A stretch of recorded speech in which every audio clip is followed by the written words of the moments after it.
পার্বত্য জেলা খাগড়াছড়ি থেকে ২০ কিলোমিটার দক্ষিণে মহালছড়ি উপজেলার নুনছড়িতে দেবতার আশীর্বাদ স্বরূপ পাহাড়ের চূড়ায় প্রাকৃতিক হ্রদ মাতাই পুকুরি অবস্থিত। মাতাই অর্থ দেবতা এবং পুকুরি অর্থ পুকুর। আত্মায় প্রাকৃতিক সৌন্দর্যের এই হ্রদটি পর্যটকদের কাছে দেবতার পুকুর হিসেবে সুপরিচিত। আগ্নেয়গিরির জ্বালামুখ থেকে এই হ্রদের সৃষ্টি হয়েছে বলে ধারণা করা হয়। সমুদ্রপৃষ্ঠ থেকে প্রায় ১,০০০ ফুট উচ্চতায় ৫.৫ একর জায়গা জুড়ে বিস্তৃত দেবতা পুকুরের দৈর্ঘ্য ১,৫০০ ফুট এবং প্রস্থ ৬০০ ফুট।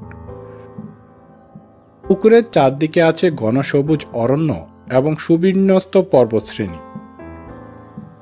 দেবতার পুকুরের পানি কখনো সম্পূর্ণরূপে শুকিয়ে যায় না এবং বর্ষাকালে এটি কানায় কানায় পূর্ণ হয়ে ওঠে।